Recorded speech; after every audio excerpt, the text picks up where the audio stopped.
Appelle le débat d'orientation budgétaire. La parole est à Monsieur le ministre des Finances et du Budget, Monsieur Cheikh Diba, pour nous faire un exposé de 15 minutes.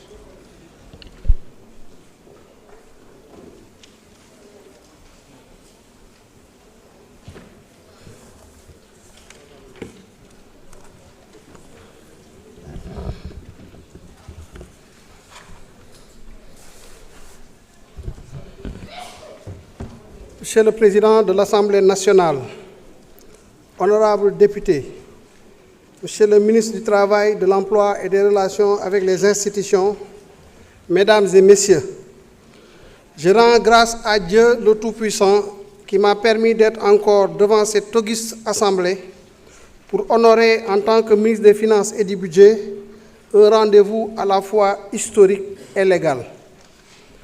En effet, si mon passage de ce matin, ici à l'hémicycle, était essentiellement consacré à l'examen de la loi de finances rectificative, celui de ce soir est assez spécifique, puisqu'il découle d'une ferme volonté de perpétrer une tradition parlementaire déjà ancrée, qui est la présentation du document de programmation budgétaire et économique pluriannuel, DPBEP 2026-2028, dans le cadre du débat d'orientation budgétaire.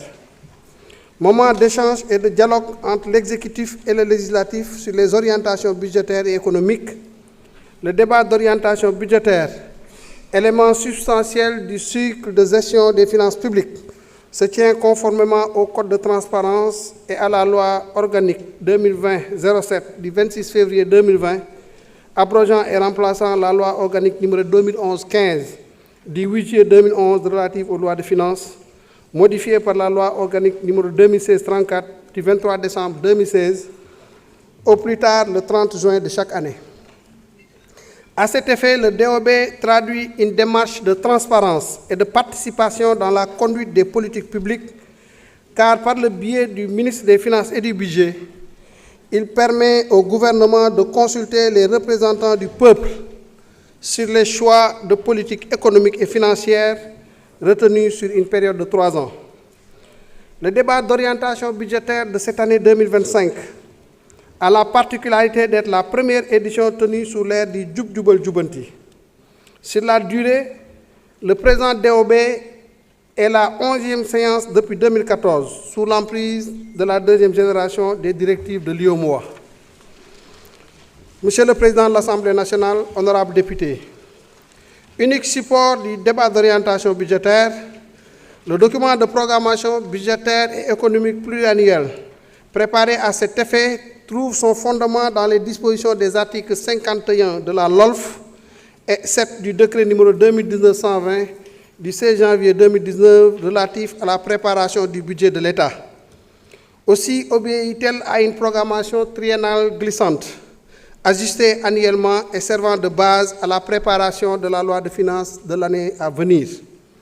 Le DPBEP 2026-2028 marque un tournant décisif dans la gestion budgétaire et financière de notre pays, du fait qu'il est stratégiquement aligné à l'agenda national de transformation Vision Sénégal 2050 que la stratégie nationale de développement SND 2025-2029 opérationnalise et en cohérence avec toutes les lettres de politique sectorielle de développement des départements ministériels. Établi sur la base du cadrage macroéconomique, avec des hypothèses précises et justifiées et du contexte sociopolitique international et national, ce document évalue les grandes masses de recettes et de dépenses budgétaires, projetées et décrit la situation financière des collectivités territoriales, du secteur parapublic et des organismes de protection sociale. Enfin, le DPBEP définit les objectifs d'équilibre budgétaire et financier à moyen et long terme, tout en garantissant la cohérence entre le cadre budgétaire, le cadre macroéconomique et les plafonds de crédit alloués conformément aux priorités stratégiques de l'État ainsi qu'aux dispositions du pacte de convergence de l'UEMOA. Monsieur le Président, honorables députés, les orientations budgétaires contenues dans le présent DPBEP tiennent compte d'un certain nombre de contraintes qui sont, entre autres, au plan international, les enjeux géopolitiques et économiques, de même que les effets du changement climatique, font persister d'énormes difficultés et de nombreuses incertitudes souvent exaspérés par la dépendance chronique qui fait pâtir les pays les moins avancés. De plus, avec la poursuite de la guerre russo-ukrainienne, l'intensification du conflit au Moyen-Orient qui s'est élargi récemment en Iran, les perturbations de la supply chain mondiale et les dérèglements commerciaux engendrés par la nouvelle politique américaine, l'environnement international des affaires est devenu peu favorable, voire hostile. Ainsi, d'après les prévisions du Fonds monétaire international, la croissance de l'économie mondiale pour 2025, qui était attendue en juillet 2025 à 3,3%, a été revue à la baisse en avril 2025 à 2,8%.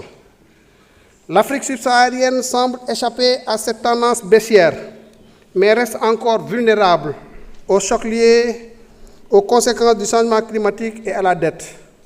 En réalité, la problématique du niveau d'endettement demeure un défi à l'échelle mondiale, avec une dette publique internationale pouvant atteindre les 100% du PIB mondial d'ici la fin de la décennie, d'après le Fonds monétaire international.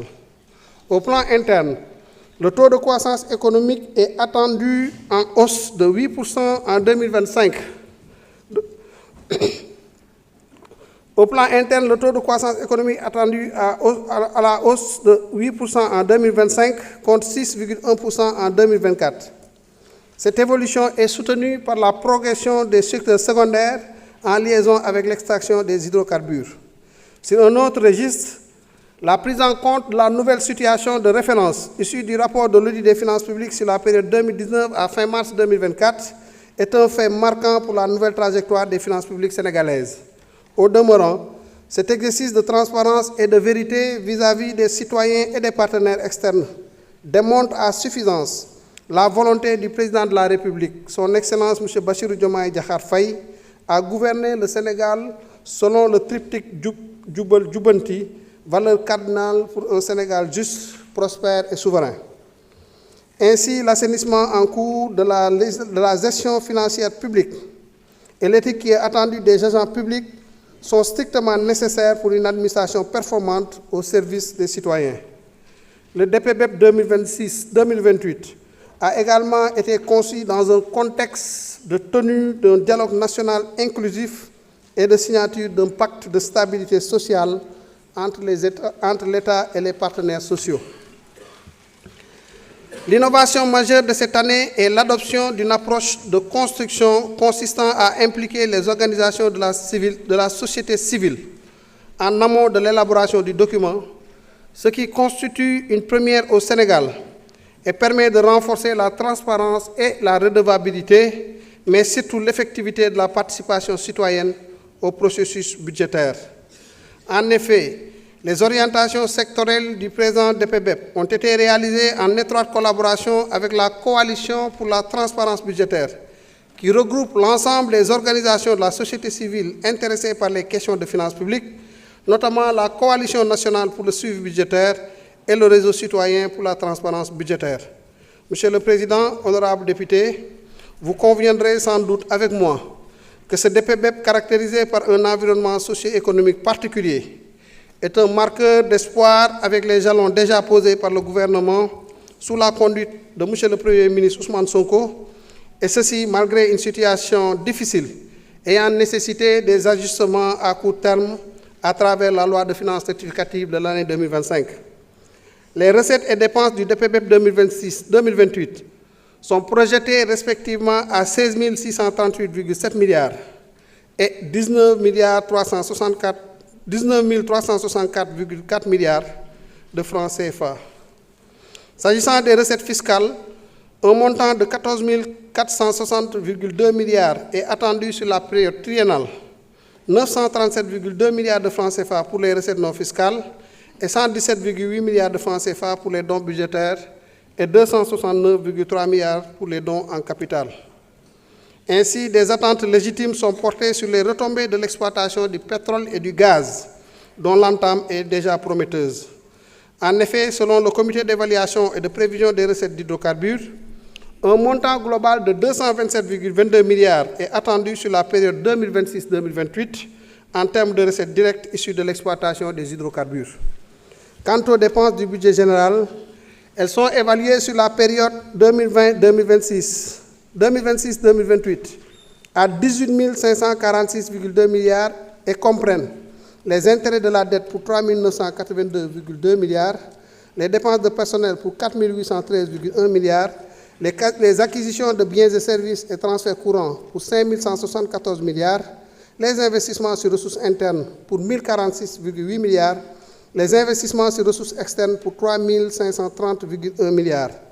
Pour la première année de la période triennale, les prévisions des dépenses s'établiraient à 6 213,1 milliards, contre 6 580,2 milliards dans la LFR 2025, soit une baisse de 367,1 milliards en valeur absolue et 5,6% en valeur relative.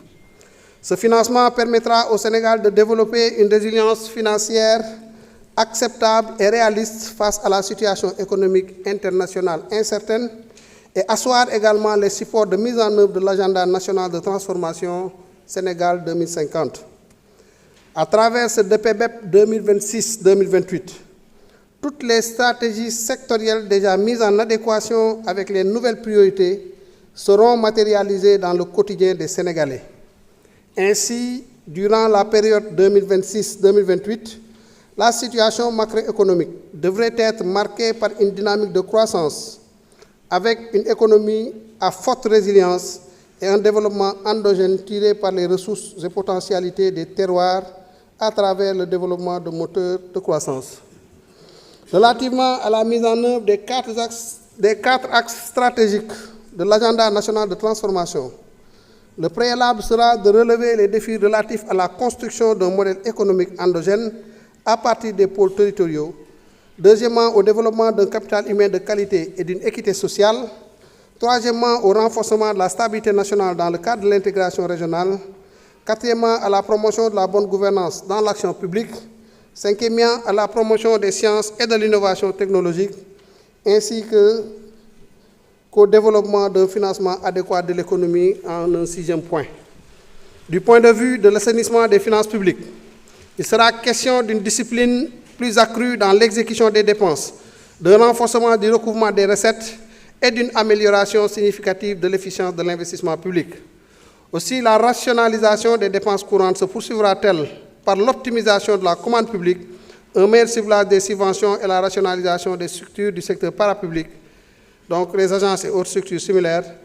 Et la masse salariale devrait évoluer, passant de 1 532,8 milliards en 2026 à 1 677 milliards en 2028. Pour la gestion des pensions, les réformes envisagées et celles en cours visent principalement à renforcer la protection sociale des retraités civils et militaires par la diversification des mécanismes de financement du Fonds national de retraite, la revalorisation des pensions et la modernisation de la gestion de ces pensions. En ce qui concerne l'investissement, les innovations induites par le décret numéro 2023-2142 du 31 octobre 2023 portant réglementation du cadre général de la gestion des investissements seront davantage opérationnalisées pour en garantir l'efficacité et l'efficience. Aussi, pour un développement plus harmonieux, la décentralisation de nouveaux investissements tiendra compte des pôles territoriaux en vue de corriger les disparités dans la répartition des équipements. En outre, la réforme du Code des investissements, le renforcement du partenariat public-privé, l'opérationnalisation de la stratégie nationale de développement du secteur privé, ainsi que la promotion des investissements internes et directs étrangers seront les leviers de cette nouvelle politique d'investissement. Relativement à la politique fiscale, il s'agira de la rendre plus apte à mobiliser suffisamment de ressources pour la couverture des dépenses budgétaires. Dans ce sillage, la SRMT, qui est la stratégie de mobilisation des recettes à moyen terme, sera renforcée par le développement de la solution Senfinance pour un meilleur suivi des contribuables. De même, la grande réforme en cours du Code général des impôts permettra son adaptation au profil économique du pays pour une meilleure mobilisation des recettes fiscales. Quant à l'amélioration de la gouvernance de la valeur douanière, elle renforcera l'analyse du risque et du renseignement commercial. La stratégie de la gestion de la dette sera améliorée et visera un mix de nouveaux financements extérieurs et domestiques équitables à l'horizon 2027. Il est également prévu de mobiliser les ressources concessionnelles déjà disponibles auprès des bailleurs classiques. Pour la gestion des ressources extérieures, Des efforts intensifs seront consacrés à l'amélioration du niveau d'absorption des fonds issus de la coopération économique et financière. Dans le court terme, la plateforme de suivi des ressources extérieures sera améliorée pour un monitoring efficace de l'exécution financière et budgétaire des projets et programmes d'investissement. Du point de vue des orientations sectorielles, le document de programmation budgétaire économique pluriannuelle préconise, en plus de la mise en place d'un cadre macroéconomique assaini et stable, une économie compétitive assise sur l'émergence d'une société numérique, des filières compétitives, le développement de pôles économiques viables et un cadre des affaires attractif. Par conséquent, les priorités vont porter sur le développement des moteurs de croissance, la diversification des sources de financement, la création d'un cadre attractif des affaires et la mise en place d'un système de recherche et d'innovation dynamique. En ce qui concerne le capital humain et l'équité sociale, il s'agira de miser davantage sur la jeunesse de la population sénégalaise, qui constitue l'un des traits marquants de sa démographie. Cette dynamique encore inachevée offre un potentiel immense si elle s'accompagne d'un accès réel à l'éducation, à la formation et à l'emploi. Le gouvernement mise sur un développement centré sur l'homme à travers un investissement substantiel en vue d'atteindre la valeur cible de l'indice de développement humain de 0,581 d'ici 2029. Une santé performante, un pacte de stabilité sociale malgré les contraintes budgétaires, une politique de jeunesse, de sport et de culture, une promotion des sciences et de l'innovation dans le cadre de New Deal technologique, la gestion des travaux publics, l'indice des coûts des bâtiments permettra d'une part de faire un suivi correct des investissements dans le secteur du BTP et dans le domaine de la sécurité. L'accent sera mis sur l'amélioration du dispositif intérieur, le renforcement de la défense, de la sécurité extérieure et de la surveillance maritime et aérienne. En somme, dans la préservation des grands équilibres, le DPBEP 2026-2028 accorde une place importante aux chocs internes et externes sur les finances publiques, notamment aux aléas liés au changement climatique. Aussi, une attention particulière est réservée aux agents de l'État vis-à-vis de tous ses partenaires, notamment sociaux et financiers. Cette démarche promeut la bonne gouvernance dans l'action publique. Vous aurez compris qu'il y a des points qu'on a survolés, qui se trouvent dans les documents qui vous ont été remis, et à l'occasion des débats, nous aurons l'occasion d'y revenir. Monsieur le Président de l'Assemblée nationale, honorables députés, telle est l'économie des grands axes du DPBEP 2026-2028 qui vous est soumis dans le cadre du présent débat d'orientation budgétaire. Je reste à votre entière disposition pour recueillir vos observations, vos avis et orientations. Je vous remercie de votre aimable attention. Je vous remercie, Monsieur le ministre des Finances et du Budget.